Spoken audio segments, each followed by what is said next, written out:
Բարև ձեզ սիրելի հայրենակիցներ, ողջունում եմ ձեզ Համայնայության մայրաքաղաք Երևանից։ Այսօր մայիսի 3-ն է 2025 թվական։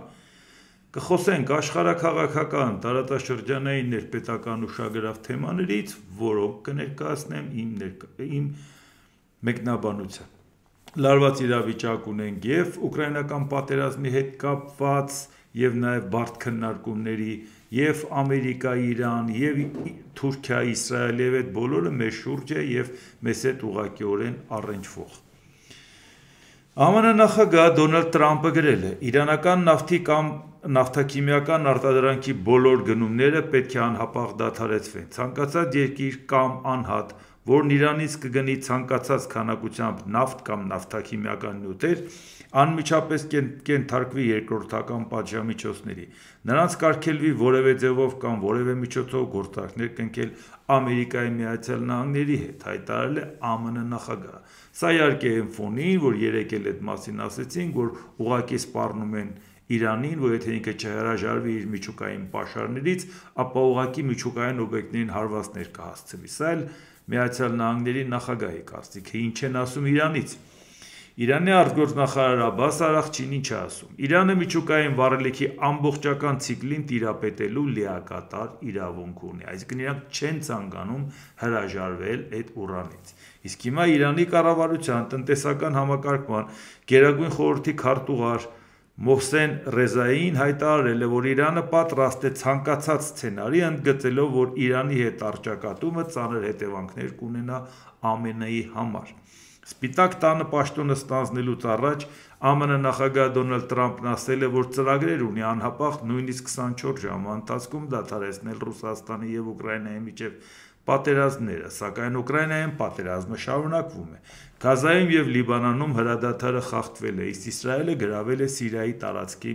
տարբեր մասեր։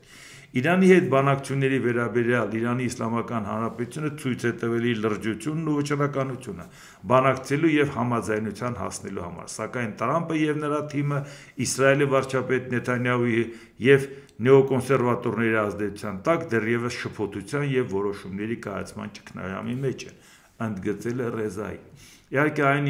այն հարցում, որ Իսրայելը ամենաշատն է շահագրգռված, այն աշճանի, որ ուղղակի գնում է արկածախնդրության, դա ակնհայտ է, այդ ամեն ինչը գիտենք, պարբերաբար խոսում ենք դրա մասին։ Եվ ինքը մտածում է, որ եթե այսօր Իրանին չհարվածեն, վաղը ուղղակի շատ ուշ կլինի։ Եթե Իրանը չհամաձայնվեց միջուկային զենքը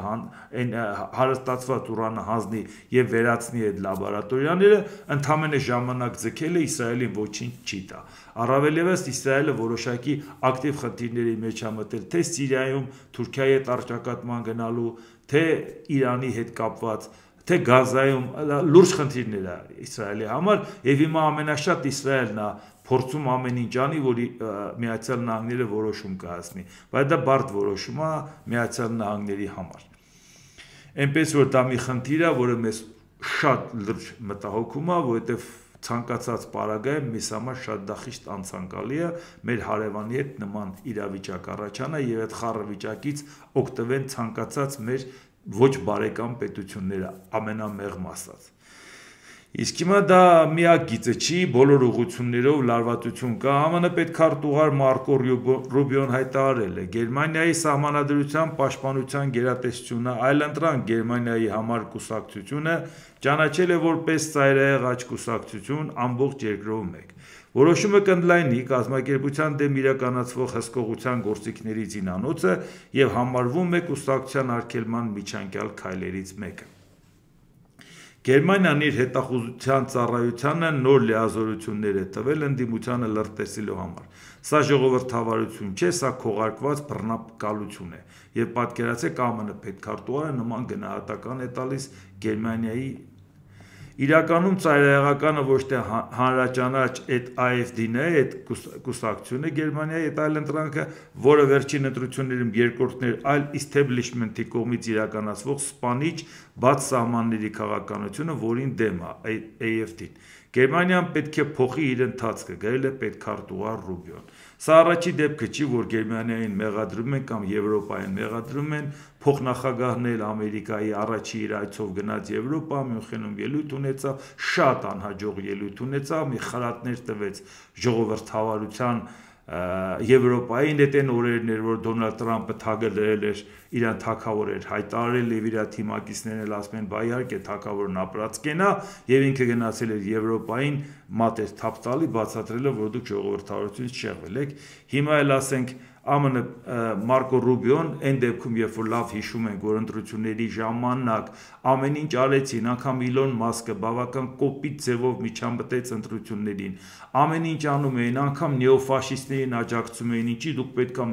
մեղքի զգացում ունենաք Հիտլերի ժամանակվա արածների, ինչն է պատճառը եւ այլ, ամեն ինչ փորձեցին անել, որպեսզի նրանք հաղթանակ տանեն, բայց հաղթանակ չտարան։ Եվ հիմա այդ պարագայում, երբ որ այն քաղաքականությունը, որ Գերմանիան վարում է իր երկրի ներսում, մեղադրում են ամենավերջի բառերով, էլ բռնակալ, էլ չգիտես ինչ։ Բայց մոռանալով, որ եթե մի բան ասում ես, գոնե պետք է քո մոտ այդ նույն խնդիրները չոտնահարես։ Դե զուգահեռնայինք ինչին է, չգիտեմ ինչի Ռուբիոն դա չի նկատում, ԱՄՆ նախագահ Դոնալդ Տրամպը կոչ է արել կոնգրեսից հեռացնել իրեն ընդդիմացող դեմոկրատական կուսակցության կոնգրեսի 2 անդամներին, որոնք փորձել են impeachment-ի գործընթաց սկսել իր դեմ։ Դեմոկրատները իսկապես վերահսկողությունից դուրս են եկել։ Նրանք կորցրել են ամեն ինչ, հատկապես բանականությունը։ Այդ արմատական զախակողմյան թուլամիտները դարձյալ impeachment են մոգոնել։ Արդեն 2 անանուն անհարգալից կոնգրեսականներ լիակատար խելագարներ 20-րդ անգամ բարձրացնում են Դոնալդ Տրամպի impeachment-ի ենթարկելու հարցը։ Չնայած նրանք պատկերացում չունեն, թե ինչի համար կարող են ինձ impeachment-ի ենթարկել, գրել է Տրամպը։ Ուշադրություն դարձնենք։ Ինչա իշխանության թևերի տարանջատման հարցը այլևս վերացել է Միացյալ Նահանգներում։ Ինչի կոնգրեսականը իր լիազորությունների շրջանակում չի impeachment-ի գործընթաց սկսում, որևէ մեկից լիազորություն է խլել, եւ որ այս կարգի պիտակներով, այս կարգի վիրավորական արտահայտություններով խոսում են օրենսդիր մարմնի ներկայացուցիչի հասցեին։ Մարկ Ռուբիոն ինձ թվում է պետք է ուղղակի սան ուշադրություն դարձնել։ Հանրապետականները պետք է քննարկեն նրանց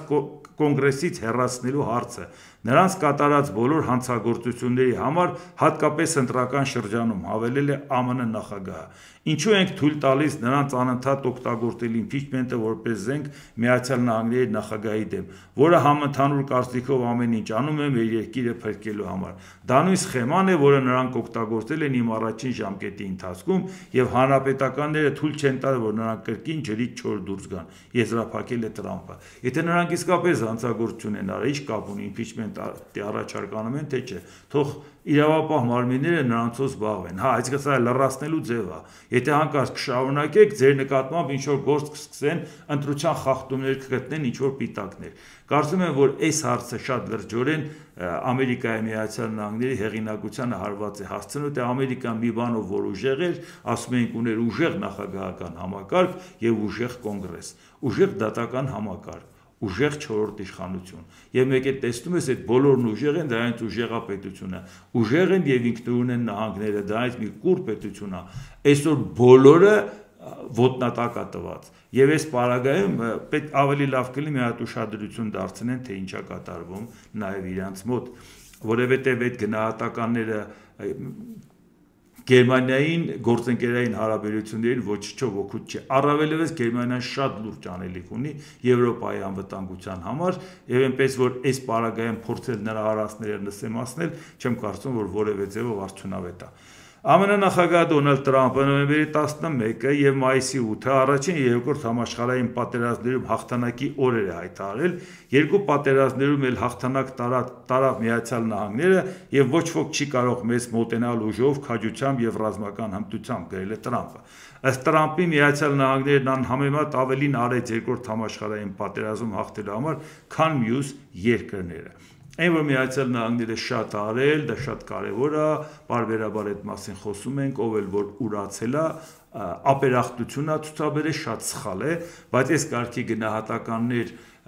սեփական այդ գովես ուրիշներին արժեզրկելու համար, նսեմացնելու համար, սա հաստատ պատիվ չի բերում Ամերիկայի Միացյալ Նահանգների պես հզոր երկրի առաջին դեմքին, որովհետև խնդիրը ինչին է վերաբերվում։ Հիմա այսպես նայենք, այդ որ անցյալում Ամերիկան էս արել, շատ կարևոր է, մշտապես ասենք Տրամպը խոսում էր, ոնց որ ասում էր, տեսեք Ուկրաինային այդքան փող տվեցինք եւ այլ, նախկիններին համ քննադատումներին չի եք տվել, համ էլ ասում էր այդքան տվեցինք, բան չի շնորհակալություն չեք հայտնում։ Հիմա երբ որ խոսք կա գնում, որ տեսեք Եվրոպայի համար Ամերիկան ինչ է արել, բանույն Դոնալդ Տրամպը չէր ասում, մեզ օվկիանոսն է բաժանում։ Ժորժ ջան, ես լավ չեմ հիշում, Ատլանտյան օվկիանոսը երկրորդ համաշխարհային պատերազմից հետո են լցրել այդ ջրերը, թե այն ժամանակ էլ կար։ Թե Ատլանտյան օվկիանոսը, երբ որ ամերիկացիները անցնում էին 14 թվին կամ 41 թվին ավելի հեշտ էին անցնում, արագ էին անցնում, քան 2025 թվին։ Այդ ոնց է օվկիանոսը հիմա բաժանում է, իսկ այդ ժամանակ անբաժանելի էր ինքը Եվրոպայից։ Այսինքն նախկիների արածով հպարտանալ եւ այսօր նախկիների արածից հրաժարվելը ոչ մի ձևով չի տեղավորվում այդ հարցում։ Այն դեպքում, երբ որ այո, շատ դեպքերում խոսում էին, որ Ամերիկայի Միացյալ Նահանգները, երբ որ չդարձավ ազգերի լիգա, որովհետև Վերսալի ազգերի լիգայի անդամ Վերսալի կոնֆերանսի իրանք սենատը չանցկացրեց, այն դեպքում երբ որ Վուդրո Վիլսոնն էր դրա նախաձեռնության կողմնակիցը ազգերի լիգա ստեղծելու, շատ դուր ջանքեր գործադրեց, որ երկրորդ անհնարինություն առաջ համաշխարհային պատերազմից հետո ստեղծվի, բայց Ամերիկայի Միացյալ Նահանգները ինքը նախաձեռնեց ակտիվ քայլեր արեց, հետո ինքը չդարձավ ազգերի լիգայի անդամ։ Հետո մեղադրում էին, որ Ամերիկան դրանում առաջի համաշխարհային պատերազմից հետո նոր աշխարհակարգն ու նոր իրավիճակին մասնակից չլինելով դա հանգեցրեց նրան, որ երկրորդ համաշխարհային պատերազմ եղավ։ Բայց երկրորդ համաշխարհային պատերազմից հետո էլ ստեղծվեց Միավորված ազգերի կազմակերպությունը, Ամերիկայի նաև շատ մեծ լուրջ ջանքերով կենտրոնականն էլ Ամերիկայում։ Բայց դրանից հետո ուզում ենք իմանալ, որ Ամերիկայի Միացյալ Նահանգների դերակատարությունը Եվրոպայի հետ կապված նույն ձևի ընդունվում է որպես շատ կարևոր, այլ ոչ թե ասենք այսօր ասել մենք ինչ գործ ունենք Եվրոպայի հետ, հետո ասենք գիտեք ժամանակին ինչեր են արել, ոչ մեկը դա չի արել։ Բոլորն է կողք կողքի կանգնած արել են։ Եվ հիմա տեսեք, եթե այդ ձևով գնահատական է տրվում, Ռուսաստանից էլ մի չարժեցող ղեկավար իրան իրավունքա վերապահում շատ ավելի կոպիտ ձևով արտահայտվի, չէ։ Ռուսաստանի անվտանգության խորհրդի փոխնախագահ Դմիտրի Մեդվեդևը ԱՄՆ նախագահ Դոնալդ Տրամպի հայտարարությունն այն մասին, որ Միացյալ Նահանգներն են գլխավոր ներդրում ունեցել երկրորդ համաշխարհային պատերազմում տարած հաղթանակում, անվանել է ձևական անհեթեթություն։ Մեդվեդևը Տրամպին խորհուրդ է տվել հիշել կամ պարզաբանել, թե ով է գրավել Բեռլինը 4 տարուց ավելի ջախջախել թշնամուն եւ ով է ազատագրել անշնորհակալ Եվրոպան։ Դա Եվրոպան երբեք էլ Ռուսաստանը չի ազատագրել, ոչ էլ խորհրդային միությունը, որտեղ եթե ազատագրածել էր արևելյան Եվրոպայի երկրներին տանկերով չէր ճնշի, որ նրանք մնան ազդեցության տակ, եւ մինչեւ խորհրդային միության դիրքերը չթուլացավ, այդ Եվրոպան բացի ազատվել է այդ ազդեցություն դուրս գալը, գլխապատառ մտան ՆԱՏՕ, որպեսզի գոնե հետագայում նորից այդ վտանգը չունենան։ Այնպես որ ասել, որ ազատագրել են Եվրոպան չեն ազատագրել։ Եվրոպան արևմուտքը ազատագրել է, որտեղ այն երկրները, որը ինքը ազատագրել է, այդ երկրները ազատ են մնացել։ Մեր ժողովուրդը զոհաբերել է 27 միլիոն որդիների եւ դուստրերի կյանքը անիծյալ ֆաշիզմը ոչնչացնելու անվան տակ։ Ահա թե ինչու հաղթանակի օրը մերն է եւ դա կլինի մայիսի 9-ն է։ Այդպիսին էր, այդպես էլ կլինի, նշել է Մեդվեդևը։ Հիմա նաեւ մի կարճ անդրադարձել ուղղակի սրա հետ կապված, ասենք նախ ինչի է արևմուտքը նշում որպես մայիսի 8, իսկ խորհրդային միության տարածքում միշտ նշվել է հաղթանակի օրը մայիսի 9-ը, որովհետև այդ փաստաթուղթը կապիտուլյացիայի ստորագրվել է մայիսի 8-ին, ուժի մեջ մտնելով գիշերը, բայց այդ ժամը, որից ուժի մեջ էր մտնում, արդեն խորհրդային միության տարածքում արդեն մայիսի 9-ն էր, որովհետև ժամային գոտիների տարբերությունն է, դա է պատճառը, որ 8-ին ստորագրել են, բայց հաղթանակը խորհրդային միության տարածքում նշել են մայիսի 9-ը։ Բայց եւ մեկ էլ նկատի ունենանք, որ այո, այդ հաղթանակի հետ կապված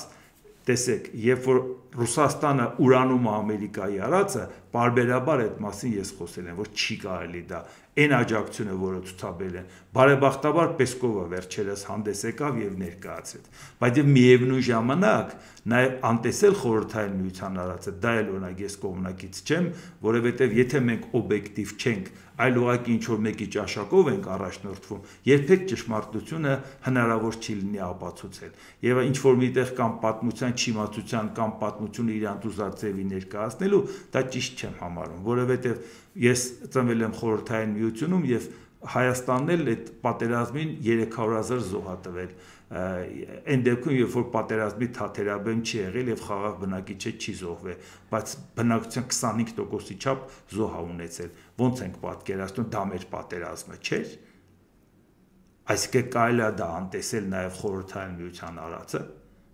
Իմ պապը պատերազմին մասնակցել է, վիրավորվել է եւ մեկ էլ Անտինյան ավակ ունենք խորհրդային միության հերոս։ Ուզեմ ասեմ, այդ պատերազմը մեր կողքով չի անցել, այդ արժանին մատուցենք եւ նրանց, եւ այս կռիվը որևէ արդյունավետ կռիվ չի, եւ որպեսզի իմանանք նաեւ Ամերիկայի Միացյալ Նահանգները իդեպ ոնց են գնահատել այդ պատերազմը, բերեք այդ պատերազմի ուղղակի մասնակցի խոսքերով ասեմ, Ֆրանկլին Ռուզվելտի նամակը Յոսիֆ Ստալինին, որը հասցեագրված է 6 օգոստոս 1943 թվական։ Խորհրդային միությունը կարող է արդարացիորեն հպարտանալ իր հերոսական հաղթանակներով։ Իդեպ այս նամակ, երբ որ գրել է Ֆրանկլին Ռուզվելտը, այնպես չի որ դե հիմա 43 թվականի օգոստոս բնական է Ստալինգրադի ճակատամարտը փետրվարին էր ավարտվել, բայց այնպես չի որ ինքը ուղակի էսպես սա գրել է, որտեղ այդ նամակը ավելի մեծ է, այդ նամակի մեջ ինքը նաև գրում է, որ Արիոլի համար տարած մարտերում հաղթանակի համար նաև շնորհավորում է, իսկ Կուրսկի ճակատամարտը այդ ընթացքում դեռ չէր ավարտվել, ընթացքի մեջ էր։ Արիոլ քաղաքի համար կռվի ընթացքում առաջ էին եկել, բայց Արիոլի օպերացիան էլ ավարտված չէր։ Այսինքն ինքը կոնկրետ իրավիճակի գնահատական է տվել, որ էսա դուք կարող եք հպարտանալ եւ այլ եւ այլ։ Եվ սա է Միչայլոց Ռուզվելտի կենսագրական գրքի վրա այսքանը կար, դրա համար ամբողջ նամակը չասեցի, ուզում ասեմ, որ բերեք օբյեկտիվը լնենք եւ նկատի ունենանք, որ այո,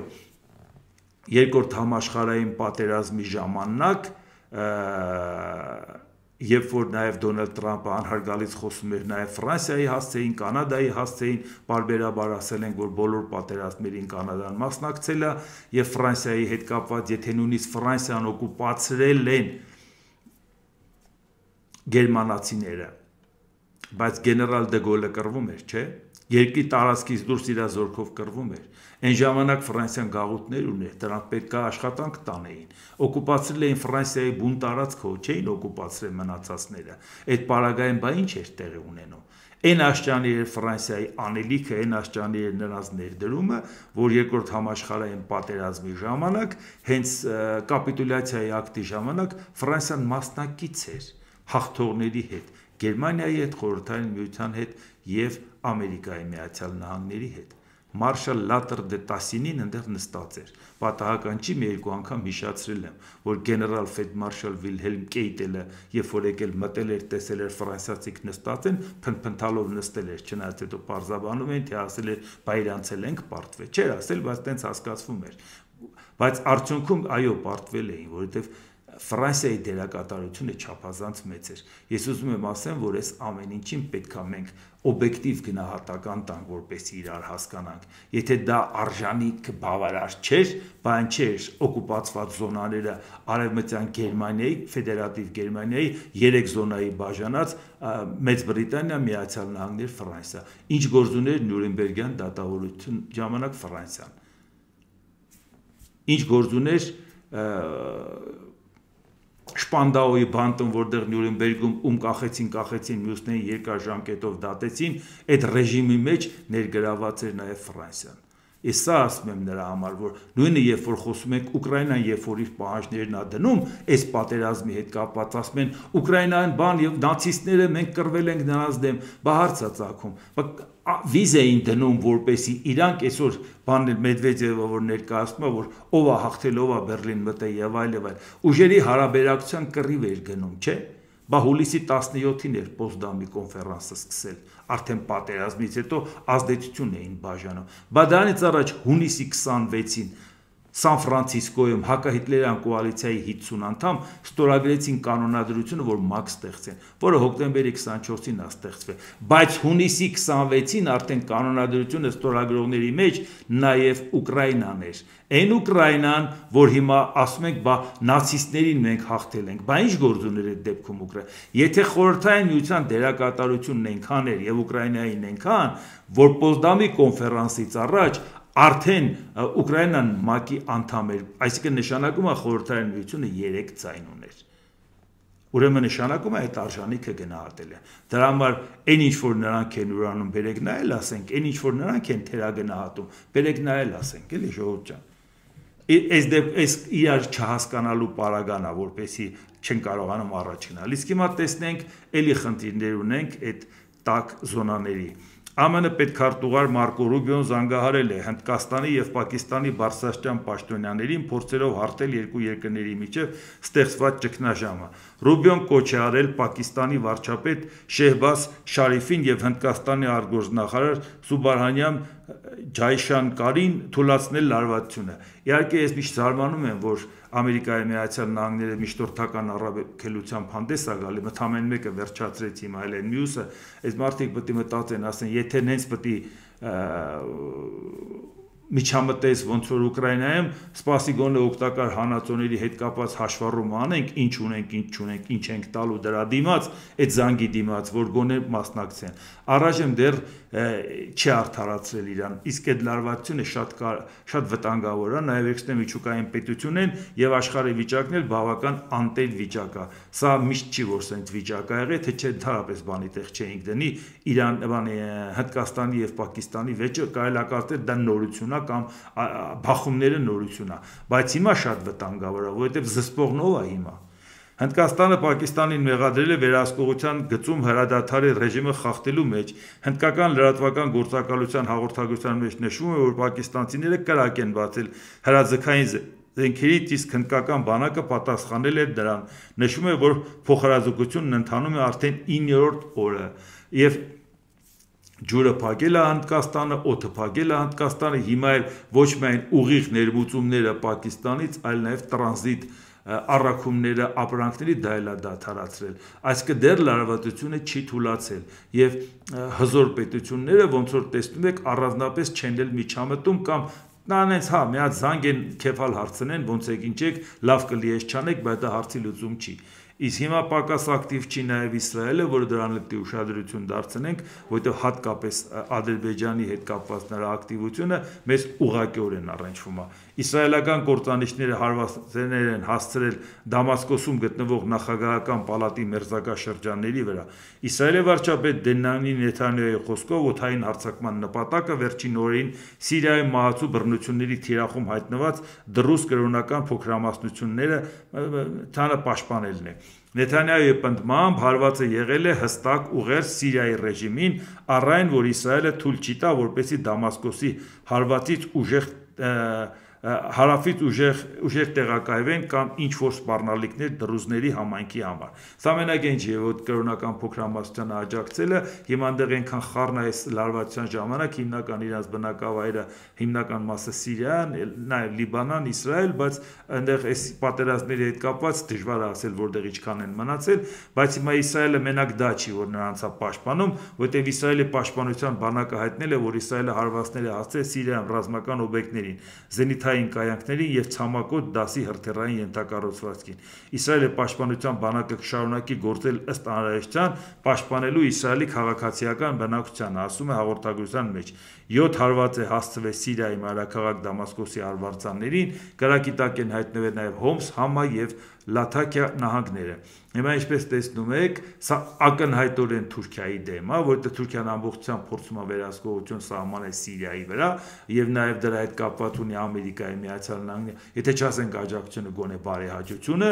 բայց այնուամենայնիվ ուղիղ առճակատման Թուրքիան չի ցանկանում գնա Իսրայելի հետ, իսկ Իսրայելն էլ հասկանում է, որ եթե զիջեց Սիրիայում, զիջեց Իրանի հետ հետ կապված, դա իր համար կարող լինի կործանարար։ Այսինքն այն ակտիվությունը, որը կանգնեց թիկունքին Իսրայելի, մի քիչ էլ ոգևորեց Իսրայելն էլ շատ ավելի մեծ բաներ փորձեց կատարի, հիմա փաստի առաջ է կանգնել, ինքն է փորձում Ամերիկային փաստի առաջ կանգնացնի։ Նույնիսկ երբ որ Տրամպը զսպում էր Նեթանյահուին Թուրքիայի հետ կապված, ինչպես տեսնում եք, դա այդպես չի։ Եվ դրա համար լարվածությունը շարունակվում է։ Թուրքիայի արտաքին գործերի նախարարության խոսնակը նշել է, այն պնդումները, որ Իսրայելի վարչապետ Բենյամին Նեթանյահուի ինքնաթիռին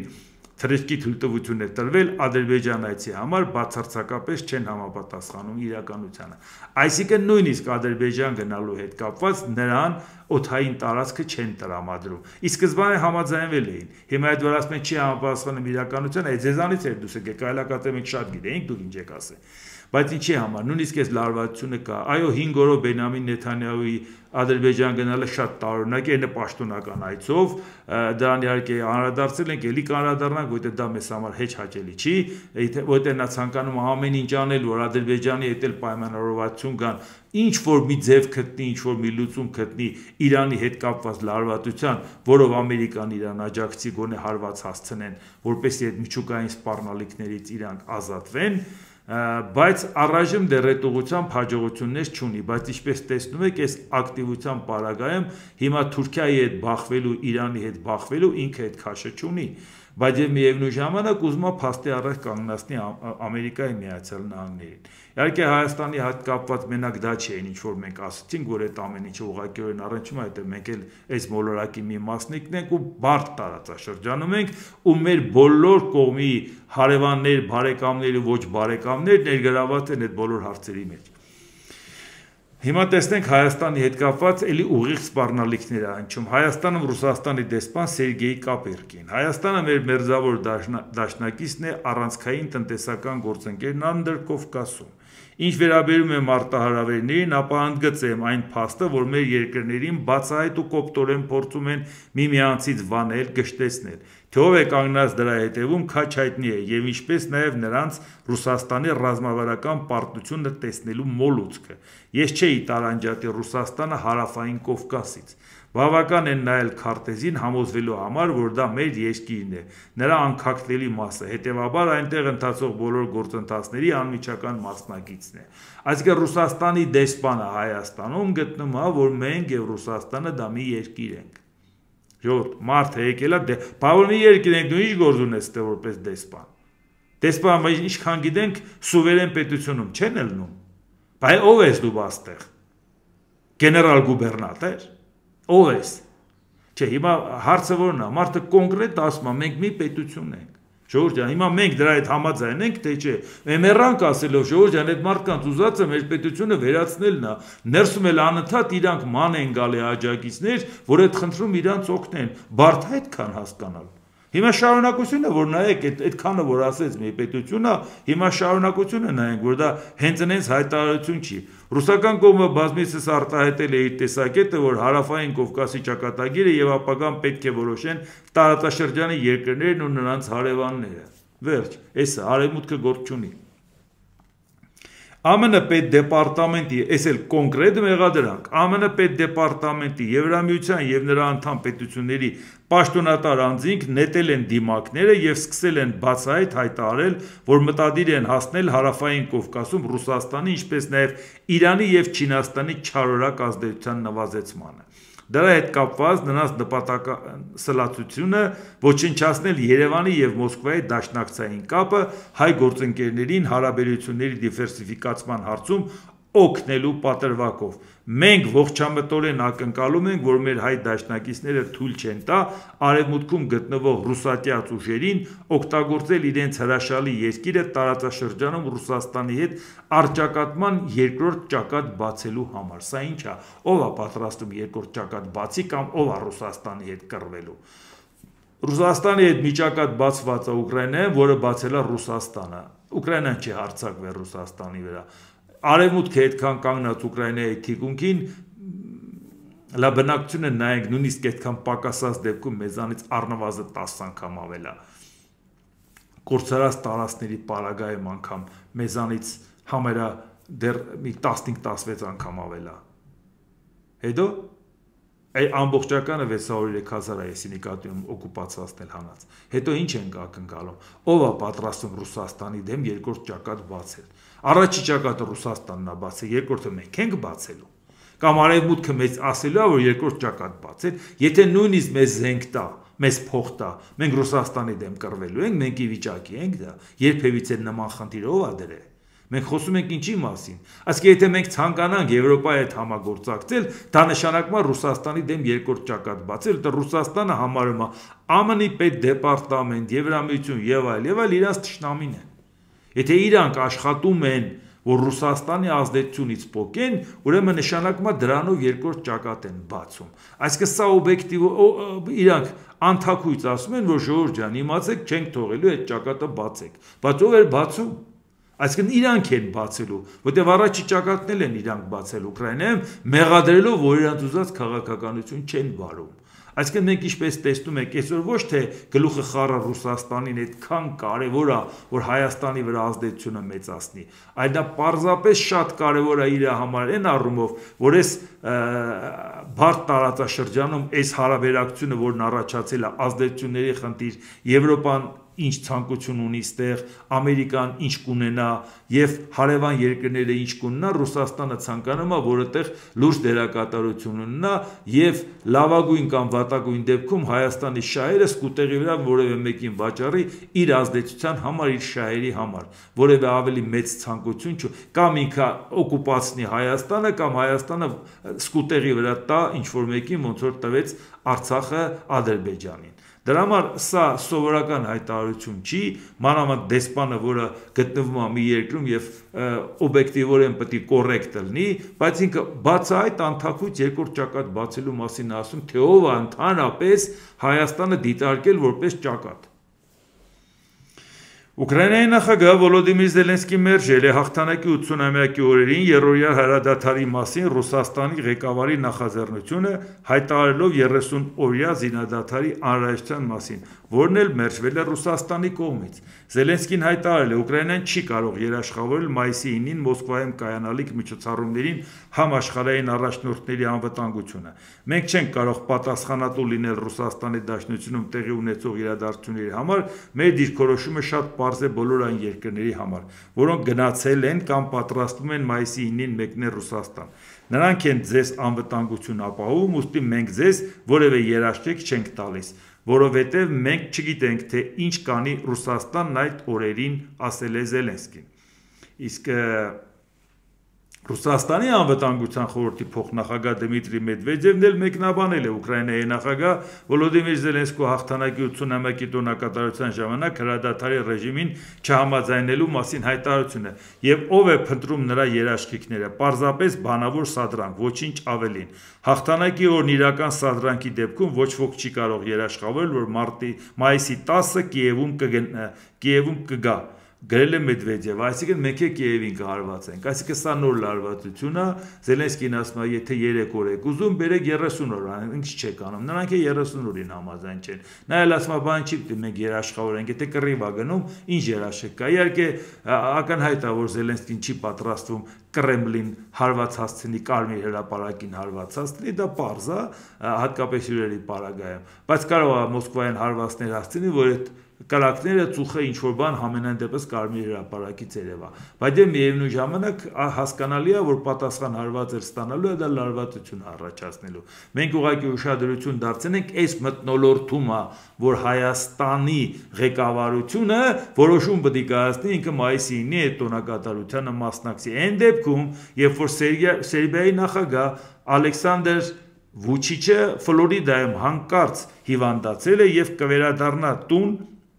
չեղարկելով ԱՄՆ-ում նախատեսված հանդիպումները։ Սերբիա վերադառնալու որոշումը կայացվել է բժիշկների հետ խորհրդակցելուց հետո։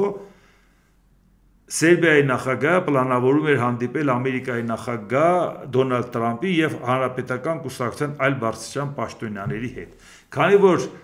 Վուչիչին ընդգծված ձևով Եվրամիությունից ասեցին, որ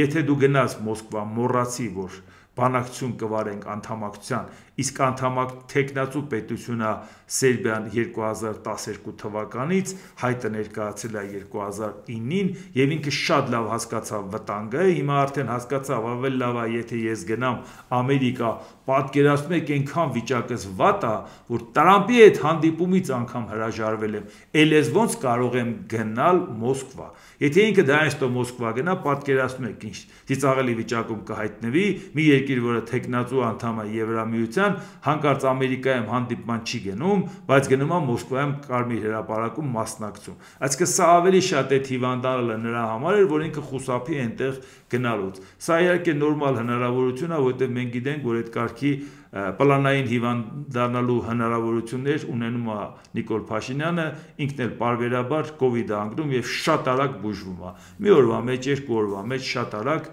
այնպես որ մենք էլ էտել գիտենք, եթե ինքը ցանկություն ունի, կարող է ինքն էլ մտածի, որ այս ամբողջը մեր շուրջ կատարվում է, ինքն էլ այսօր իհարկե ինքն էլ իր գործնաբարեհաջող կատարել, իր բաժին հեծանվավազքը կատարել է, ամեն դեպքում գոնե կարող էր առիթն օգտագործել հեծանիվից վերընկներ, բայց հիմա տեսնենք թե ինչ է կատարում, մի քանի օր կա եզրակացություն անելու, բայց դուք ուշադրություն դարձրեք, որ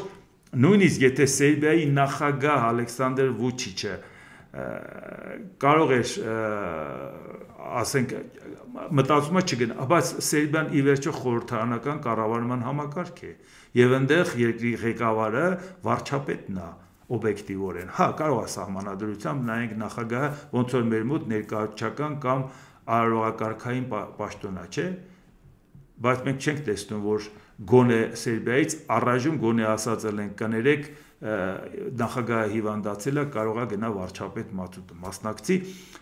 ուզեմ ասեմ ինչի համար եմ ասում, մենք դա անուշադիր կհետևենք, որովհետև մենք էլ այդ խնդիրը ունենք, ինչպես տեսնում եք մեր շուրջ լարվածությունները, բոլորը մեզ վերաբերվում է, բայց մեր ներսում, մեր հասարակությունը, որը որ տեսնում է աշխարհում ինչա կատարում, ուզում է գլուխ անի ինչա կատարվում, այդ ամենակարևորը գլուխ չի հանում, թե մեր իշխանություններն ինչով են զբաղված, բալավ այդ խնդիրները ում է վերաբերվում, ամբողջ աշխարհի բոլոր մարդկանցից, բոլոր կարծիքները հարցնում ենք, կարծում ենք,